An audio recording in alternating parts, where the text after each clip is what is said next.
Assalamualaikum warahmatullahi wabarakatuh. A'udzu billahi minasy syaithanir rajim. Bismillahirrahmanirrahim. Alhamdulillahi rabbil alamin. Ar-Rahmanir Rahim. مالك يوم الدين إياك نعبد وإياك نستعين اهدنا الصراط المستقيم صراط الذين أنعمت عليهم غير المغضوب عليهم ولا الضالين.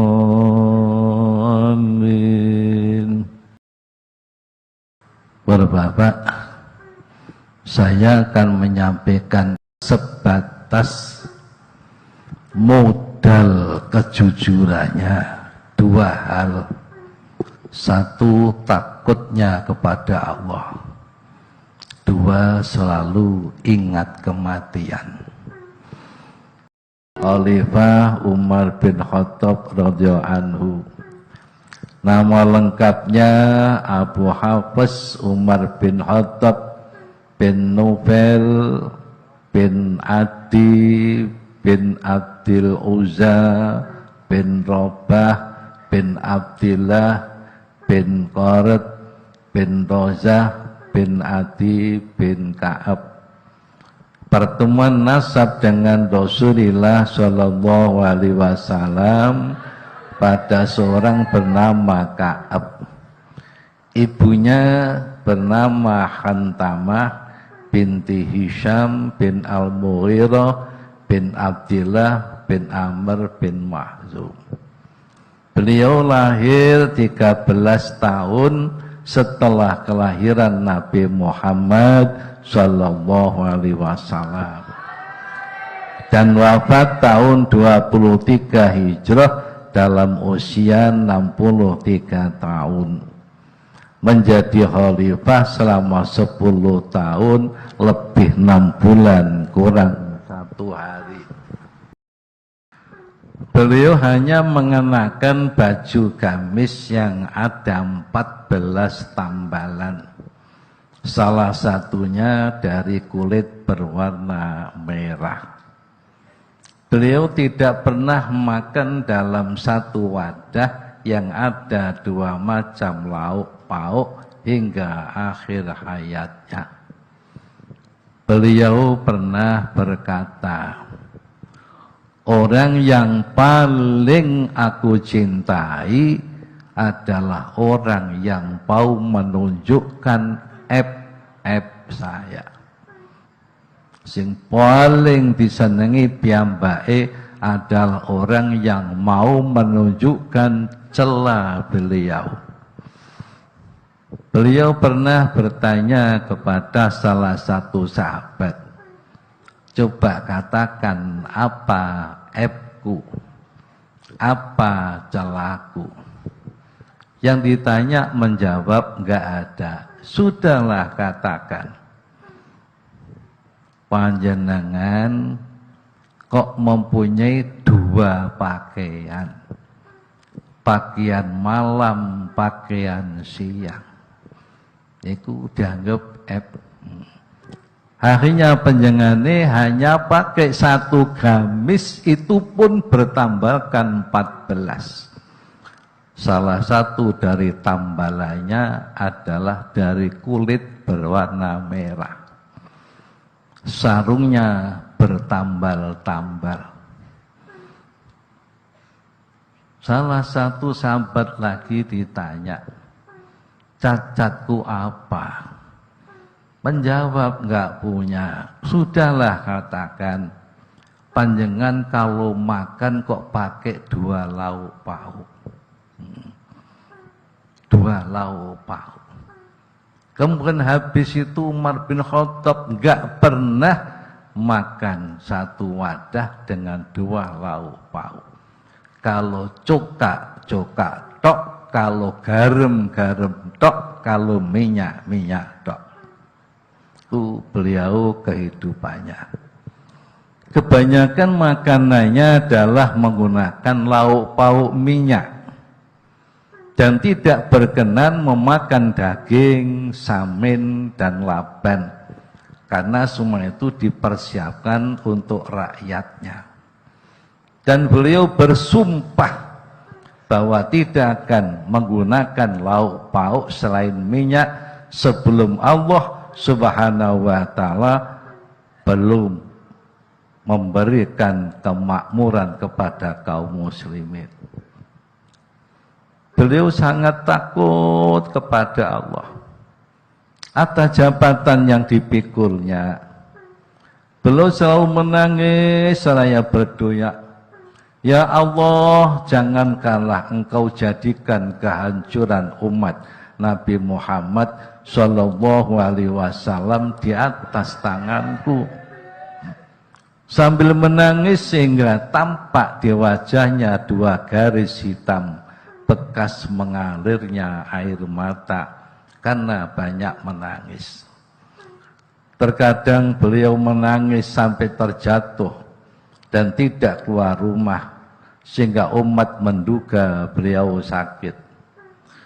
Beliau berkata, alangkah senangnya hatiku jika aku diciptakan menjadi kambing, setelah aku gemuk disembelih pemilikku, kemudian aku dimakan dan keluar berupa kotoran, serta aku tidak dijadikan menjadi manusia.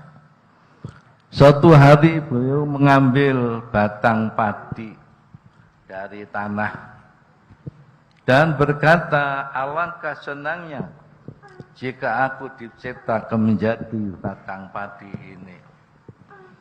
Alangkah senangnya jika aku tidak diciptakan.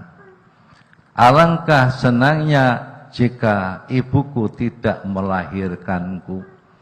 Alangkah senangnya jika aku menjadi sesuatu yang bukan apa-apa. Alangkah senangnya jika aku menjadi sesuatu yang terlupakan. Beliau suka membawa karung berisi tepung di atas punggungnya untuk para janda dan anak-anak yatim. Hal itu tidak boleh dilakukan oleh pengawalnya karena rasa tanggung jawabnya dan takut beban dosanya di hari kiamat. Itu semua karena rasa takutnya kepada Allah Subhanahu wa Ta'ala.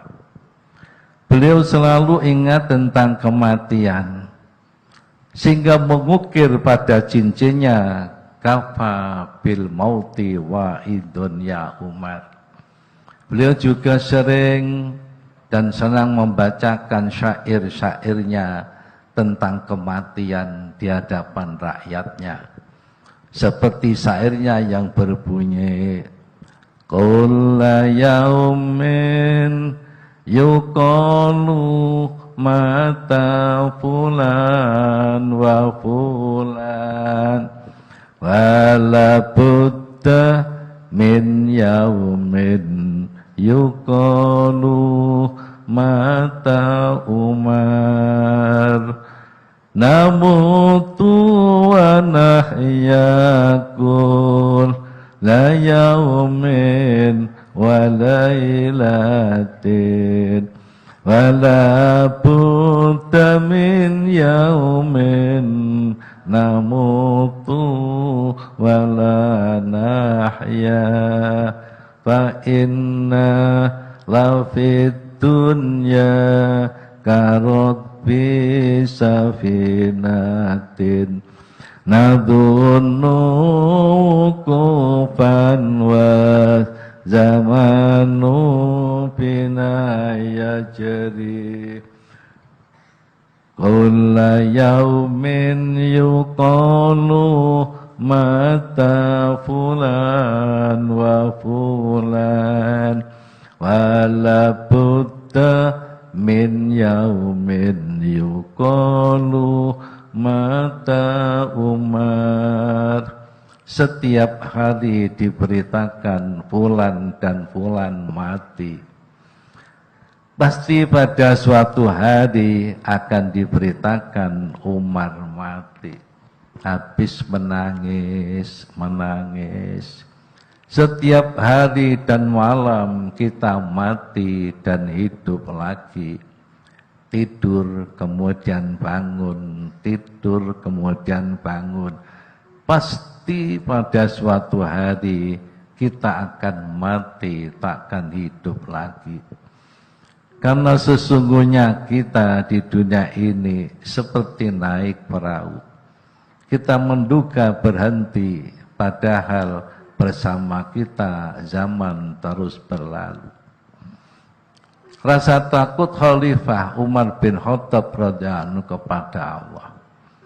Bahwasanya sahabat Umar bin Khattab pernah jatuh tersungkur karena takut kepada Allah Subhanahu wa taala ketika mendengarkan ayat-ayat Al-Qur'an, sehingga jatuh sakit.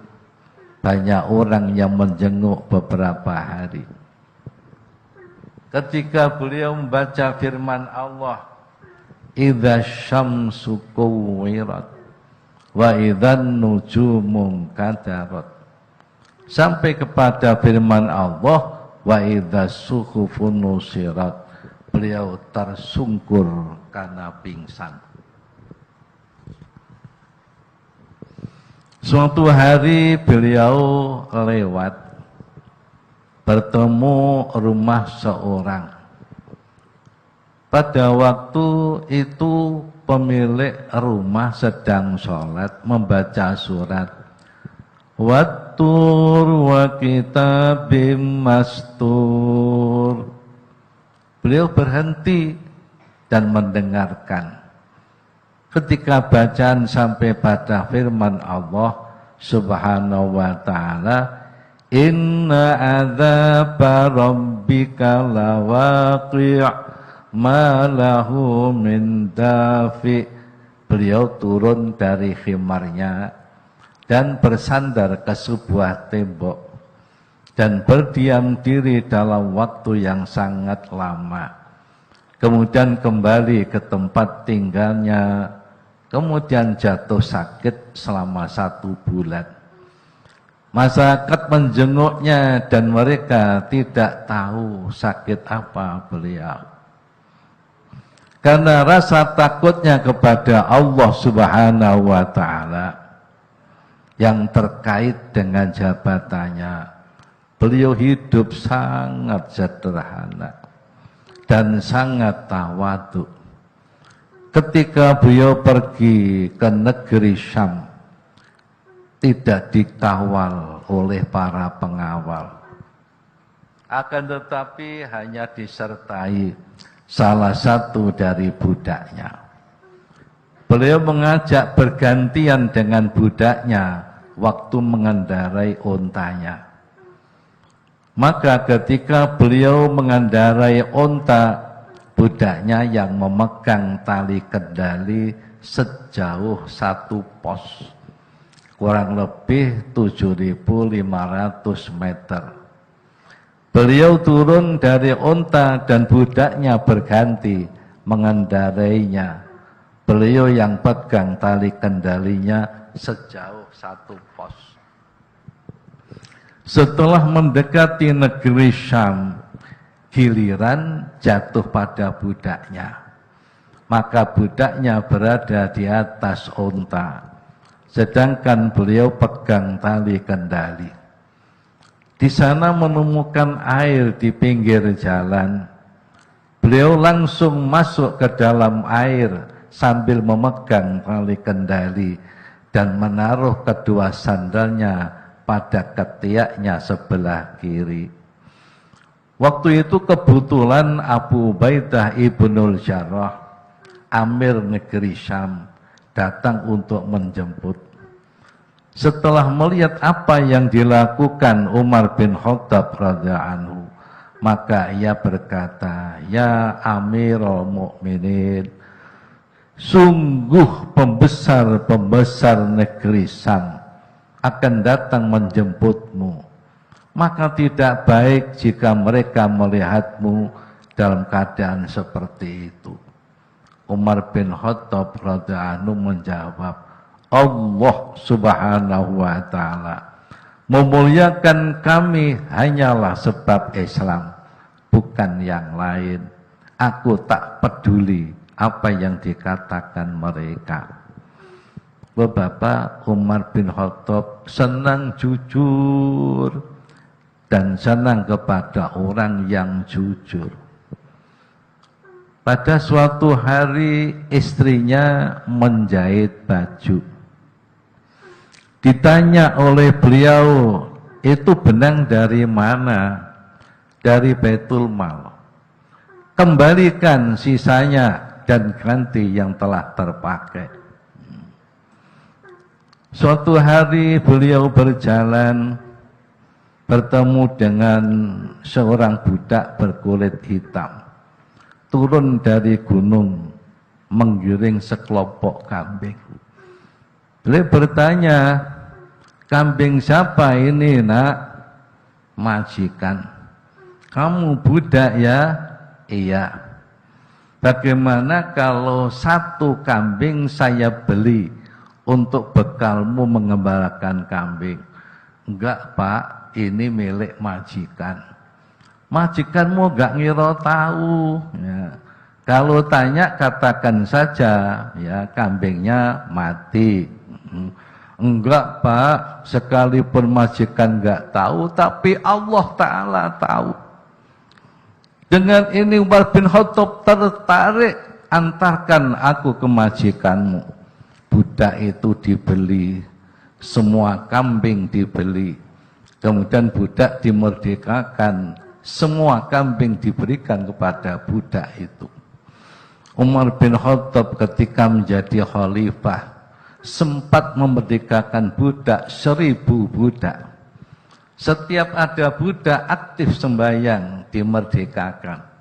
Setiap aktif sembahyang dimerdekakan sampai sejumlah 1000. Pada suatu malam Umar bin Khattab patroli disertai dengan pembantunya namanya Aslam. Bertemu rumah seorang penjual susu. Umar bin Khattab dan Aslam karena lelah duduk di atas kedua batu. Tiga-tiga malam hari dia terkejut karena ada 2 suara wanita. Yang satu mengatakan, Bu, susu kok dicampur dengan air, itu enggak baik. Ibunya jawab, kalau enggak gini enggak ada laba. Waktu enggak boleh. Ibunya jawab, Amirul Mukminin enggak tahu saja kok. Tetapi kan Allah Azza wa Jalla kan tahu. Kata-kata ini menyentuh hati Umar bin Khattab. Kemudian beliau mengetuk pintu dan masuk rumah. Siapa tadi yang ngomong gini? Saya. Yang ngomong gini saya. Ya sudah, Umar bin Khattab berpamit. Tapi enggak tahu kalau itu Umar. Sampai di rumah anak-anak lakinya dikumpulkan. Umar bin Khattab punya 13 putra dan putri.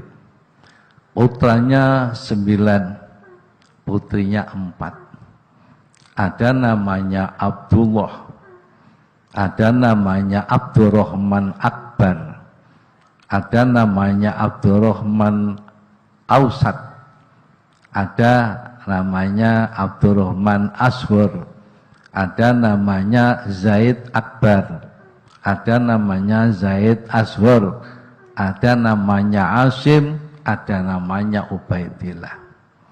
Beliau mengatakan, anak-anakku, tadi malam aku melihat ada wanita gadis yang jujur. Siapa mau aku nikahkan? Langsung Asim ngacung, aku bah. Akhirnya dibawa ke tempat itu jauh dari kota Madinah. Umar mengetuk pintu. Wassalamualaikum. Waalaikumsalam. Oh, Amirul Mukminin. Iya. Tadi malam saya ketemu putrimu di mana? Di belakang. Coba panggil. Setelah dipanggil, dia pakai cadar. Namamu siapa, Nak? Zainab. Ya. Sudah punya pacar? Belum. Coba tolong buka cadarmu. Buka. Asim, coba lihat dia. Zainab, coba lihat anakku Asim. Senang enggak? Keduanya saling senang. Akhirnya dinikahkan. Dinikahkan antara Asim bin Umar bin Khattab sama Zainab. Kemudian punya anak putri disebut Ummu Asim. Ummu Asim dinikah oleh Abdul Aziz bin Marwan. Dengan Abdul Aziz bin Marwan punya anak Umar bin Abdul Aziz. Jadi Umar bin Abdul Aziz cicit sendiri ya dengan Umar bin Khattab. Itulah namanya Umar bin Abdul Aziz. Para bapak, para ibu, beliau lahir tahun 62 Hijrah dan wafat tahun 101 Hijrah dalam usia 39 tahun dan menjadi khalifah selama 2 tahun lebih 14 hari. Pada zamannya sekelompok domba dan sekelompok serigala hidup bersama-sama. Dombanya tidak merasa takut dan serigala tidak membunuh berkat keadilannya. Beliau juga sangat takut kepada Allah Subhanahu wa ta'ala terkait dengan jabatannya sebagai khalifah. Beliau semenjak menjadi khalifah menjadi kurus sehingga tampak tulang-tulang rusuknya dengan jelas. Penghasilannya sebelum menjadi khalifah adalah 50.000 dinar. Uang Indonesia sekarang kurang lebih 100 miliar. Dan setelah menjadi khalifah semuanya didermakan untuk rakyat hingga habis, sehingga tinggal satu baju gamis yang dipakai dan tidak pernah dilepas sehingga kotor. Setelah kotor, gamis itu dibasuh dan beliau berdiri, berdiam diri di kamar menunggu sampai kering. Para bapak, ya.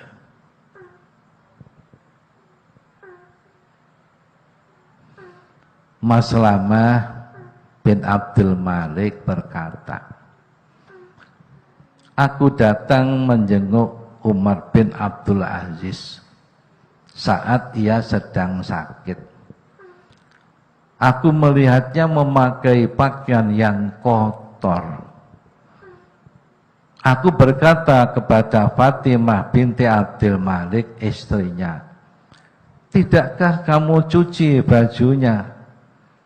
Dia menjawab, demi Allah, dia tidak memiliki pakaian selain pakaian itu.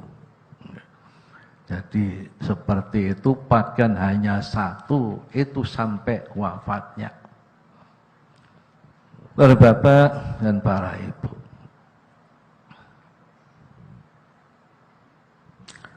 begitu pula istrinya yang bernama Fatimah binti Abdul Malik mengembalikan semua hartanya di Baitul Mal sehingga dirinya menjadi rakyat biasa. Dikatakan di dalam Tarikhul Khulafa, Umar bin Abdul Aziz ketika akan dilatih dihadiri oleh gurunya. Akan dilantik, beliau menangis di hadapan gurunya. Kemudian matur, ya Aba Fulan, adakah engkau mengkhawatirkanku? Gurunya menjawab, aku ganti bertanya, bagaimana senangmu dengan dirham? Coro Jawane kon seneng duit apa ora? Beliau menjawab, sama sekali saya tidak senang dengan dirham. Gurunya menjawab, ya, kalau begitu aku tidak mengkhawatirkanmu karena kamu akan mendapatkan pertolongan dari Allah. Itulah sebabnya sehingga kekayaannya yang kira-kira 100 miliar itu semua didermakan kepada rakyat, tinggal satu baju karena beliau tidak senang dengan uang. Begitu pula istrinya Fatimah binti Malik dulu mendapatkan hadiah dari ayahnya Abdul Malik, mendapatkan hadiah jawahir berlian yang sangat besar nilainya. Umar bin Abdul Aziz berkata pada istrinya, wahai istriku, pilih salah satu dari dua. Apa ya Amirul Mukminin? Kamu pilih aku apa pilih berlian? Kalau kamu pilih aku, maka berlian kembalikan ke Baitul Mal. Kalau kamu pilih berlian, maka izinkan aku mencarikan kamu. Akhirnya istrinya mengatakan, sudah, aku pilih kamu saja. Oleh karena itu, semua kekayaan istrinya dikembalikan ke Baitul Mal. Istrinya berkata, semenjak menjadi khalifah, beliau tidak pernah mandi janabat sampai wafatnya. Istrinya juga berkata, aku tidak pernah melihat seorang laki-laki yang sangat takut kepada Allah seperti Umar bin Abdul Aziz. Beliau selalu menangis hingga tertidur. Kemudian bangun menangis lagi. Bangun menangis lagi. Begitu sampai semalam suntuk menangis. Beliau selalu ingat kematian. Setiap malam mengumpulkan fuqaha agar berbicara tentang kematian, hari kiamat dan akhirat. Kemudian mereka menangis seolah-olah di depan mereka ada jenazah. Beliau pernah meminta nasihat kepada seorang alim. Kemudian orang alim itu berkata, engkau bukan pertama kali khalifah yang akan mati. Kemudian beliau berkata, tambahkanlah untukku. Orang alim berkata, dari bapak-bapakmu sampai Nabi Adam alaihissalam, tidak ada seorang pun melainkan telah merasakan kematian dan sungguh akan datang giliranmu.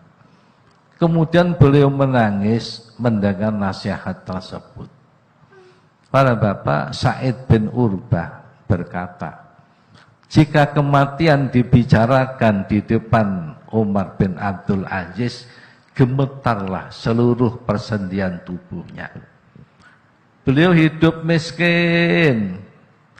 Maslamah bin Abdul Malik berkata, aku datang menjenguk Umar Abdul Malik. Sangat ia sedang sakit. Yang tadi sudah dibaca. Abu Umayyah Al-Khosi, pelayan Umar bin Abdul Aziz berkata, pada suatu hari Umar bin Abdul Aziz masuk kamar mandi. Ternyata kamar mandi rusak dan beliau sendiri yang memperbaikinya.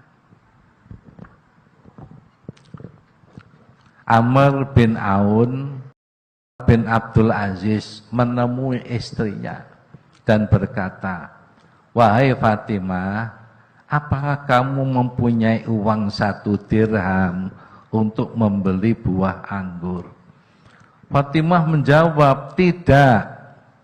"Apakah kau juga tidak memiliki uang walau 1 dirham untuk sekadar membeli buah anggur, wahai Amirul Mukminin?" Umar bin Abdul Aziz berkata, "Masalah ini jauh lebih ringan daripada melepaskan rantai-rantai di hari kiamat. Karena ingat sabda Nabi, ma min waliyyi asyratin illa ja'a yaumal qiyamah maghlulatan yadahu ila unuki atraqahu adluhu au baqahu jauruhu." Setiap orang yang memimpin 10 orang saja, besok dari kiamat kedua tangannya dibelenggu di atas lehernya. Kemudian belenggu itu akan lepas jika adil, dia akan binasa jika nyeleweng. Rasa takut Khalifah Umar bin Abdul Aziz kepada Allah. Pada suatu hari seorang wanita amat budak perempuan yang telah dimerdekakan oleh Khalifah Umar bin Abdul Aziz datang ke rumah beliau. Setelah menyampaikan salam kepada beliau, kemudian ia masuk ke masjid yang ada di rumah beliau untuk melakukan sholat 2 rakaat. Setelah melakukan sholat, ia mengantuk dan tertidur. Dalam tidurnya wanita itu menangis, kemudian terbangun dari tidurnya. Kemudian wanita itu berkata, "Ya Amirul Mukminin, demi Allah, sungguh aku melihat sesuatu yang ajaib dalam tidurku." Umar bin Abdul Aziz bertanya, "Apakah itu?" Wanita itu menjawab, "Aku melihat neraka bersuara menderu membakar ahli neraka. Kemudian dipasang sebuah jembatan di atas neraka itu." Umar bin Abdul Aziz berkata, "Teruskanlah." Wanita itu berkata, kemudian dipanggil Abdul Malik bin Marwan. Abdul Malik bin Marwan, mertuanya. Dan dibawa ke atas jembatan itu. Dia tidaklah lewat di atas jembatan itu, melainkan berjalan hanya sebentar. Tiba-tiba jembatan itu membalik, maka ia tercebur dalam api neraka jahanam. Umar bin Abdul Aziz radhiyallahu anhu berkata, "Teruskanlah." Wanita itu berkata, kemudian dipanggil lagi Al-Walid bin Abdul Malik, khalifah sebelumnya, dan dibawa ke atas jembatan tersebut. Maka tidaklah ia lewat di atasnya, melainkan hanya berjalan sebentar. Tiba-tiba jembatan itu terbalik, maka ia tercebur dalam neraka jahanam. Umar bin Abdul Aziz berkata, "Teruskanlah." Wanita itu berkata lagi. Kemudian dipanggil pula Sulaiman bin Abdul Malik, khalifah sebelumnya, dan dibawa ke atas jembatan. Maka tidaklah ia lewat di atasnya, melainkan hanya berjalan sebentar. Tiba-tiba jembatan itu terbalik dan ia tercebur dalam neraka jahanam. Umar bin Abdul Aziz radhiyallahu anhu berkata, "Teruskanlah." Wanita itu berkata, kemudian engkau didapatkan pula, "Wallahi ya Amirul Mukminin." Maka Umar bin Abdul Aziz menjerit yang keras dan terjungkal pingsan.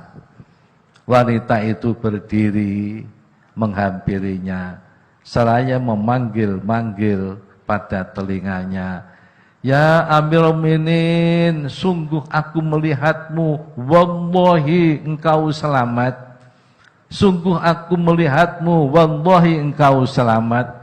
Setelah wanita memanggil seperti itu, Umar bin Abdul Aziz tersadar dan menjerit yang keras sambil meraba-raba meneliti kedua kakinya. Maimun bin Mahran berkata, "Aku pernah keluar pergi bersama-sama Umar bin Abdul Aziz ke pekuburan. Ketika beliau melihat pekuburan, beliau menangis dan menghadap kepadaku dan berkata, 'Ya Maimun, ini adalah kuburan bapak-bapakku Bani Umayyah. Sepertinya mereka tidak berbagi yang sama dengan ahli dunia, artinya masyarakat dalam kenikmatan dan kehidupan mereka. Apakah kau tidak melihat bahwa mereka telah meninggal? Telah datang kepada mereka suatu pembalasan. Jasad mereka telah hancur dan berdatangan binatang-binatang kecil, serangga, memakan tubuh mereka.'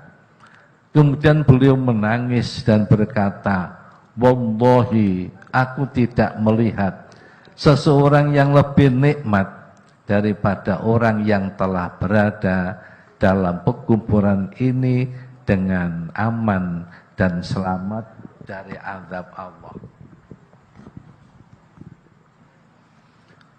Umar bin Abdul Aziz berkata pada seorang dari teman-teman duduknya, "Ya fulan, sungguh aku tadi malam tidak dapat tidur karena berpikir tentang kubur dan penghuninya. Jika engkau melihat mayit dalam kuburnya selama 3 hari, pasti engkau tidak senang mendekatinya. Padahal sebelumnya engkau merasa tenang dengannya. Dan engkau akan melihat kuburan itu merupakan rumah yang masuk di dalamnya binatang-binatang serangga, mengalir di dalamnya nanah bercampur darah dan belatung yang merobek-robek tubuhnya, serta aroma yang tidak enak dan kain kafan yang rusak. Pada sebelumnya dalam keadaan yang baik, aromanya harum dan pakaiannya bersih. Kemudian beliau menjerit keras, tersungkur pingsan." Umar bin Abdul Aziz berkata dalam khutbahnya, "Sesungguhnya dunia ini bukanlah tempat yang kekal untukmu, akan tetapi tempat yang dipastikan Allah Subhanahu wa ta'ala akan sirna, dan dipastikan atas penghuninya untuk pergi meninggalkannya. Banyak sekali orang membangun bangunan yang kokoh, tidak lama akan rusak. Dan banyak pula orang yang telah mapan hidupnya menenangkan, sebentar lagi ia pergi meninggalkannya. Maka usahakanlah sekuat tenagamu pergi meninggalkan dunia ini dengan cara sebaik-baiknya.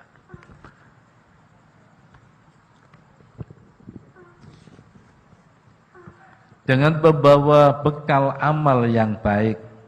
Sebaik-baik bekal adalah takwa. Dunia ini seperti bayang-bayang, ia menyusut kemudian hilang. Suatu ketika anak Adam bermewah-mewah dan merasa senang hatinya, tiba-tiba dipanggil oleh Allah Subhanahu wa ta'ala dengan takdirnya pada hari kematiannya. Jasa dan suami miliknya dicabut. Semua usaha dan kekayaannya dimiliki orang lain. Dunia ini memang menyenangkan, akan tapi tidak sebanding dengan sesuatu yang membahayakan. Dunia ini menyenangkan dalam waktu sebentar, dan menyusahkan dalam waktu yang sangat lama. Menjelang wafatnya, Umar bin Abdul Aziz berkhutbah. Setelah membaca hamdalah dan memuji-muji kepada Allah Subhanahu wa ta'ala, beliau berkata, "Wahai manusia, sesungguhnya engkau sekalian tidak diciptakan sia-sia dan tidak dibiarkan begitu saja. Karena sesungguhnya engkau sekalian mempunyai tempat kembali. Di situ Allah Subhanahu wa ta'ala mengumpulkan kalian untuk diadili dan diputuskan tentang apa yang terjadi di antara kalian. Akan kecewa dan celaka pada hari itu seorang hamba yang dikeluarkan Allah Subhanahu wa ta'ala dari rahmatnya yang sangat luas, dan dikeluarkan pula dari surga yang luasnya seperti langit dan bumi. Yang aman dan selamat hari itu adalah orang yang takut kepada Allah Subhanahu wa ta'ala dan bertakwa. Menjual harta sedikit dengan imbalan yang besar, menukar yang sirna dengan yang kekal, dan mengganti kesengsaraan dengan kebahagiaan. Tidakkah engkau sekalian mengerti bahwasanya engkau sekalian adalah pengganti orang-orang yang telah mati, dan setelah kematianmu akan digantikan pula oleh orang-orang yang lain. Tidakkah engkau sekalian melihat bahwa setiap hari kalian mengantar orang mati di pagi hari dan sore hari kepada Allah? Ia telah menemui ajalnya dan terputus harapannya. Kemudian engkau sekalian menempatkannya di perut bumi tanpa bantal dan tanpa alas tidur. Ia telah meninggalkan usahanya, terpisah dengan kekasihnya, menuju tempat hisab pemeriksaannya. Demi Allah Subhanahu wa ta'ala, aku mengatakan ini dalam khutbahku bukan karena aku mengetahui bahwa dosa-dosa salah satu dari kalian lebih besar dari dosa-dosa pada diriku. Akan tetapi ini adalah peraturan yang adil dari Allah Subhanahu wa ta'ala. Dalam khutbah ini aku memerintahkan untuk taat kepada Allah Subhanahu wa ta'ala, dan aku melarang bermaksiat kepadanya. Beliau membaca istighfar kepada Allah dan menutup wajahnya dengan lengan baju, serta menangis sehingga janggutnya basah dengan air matanya. Belum sampai di tempat duduknya, beliau sudah meninggal. Inna lillahi wa inna ilaihi raji'un. Akhirul kalam, wassalamualaikum warahmatullahi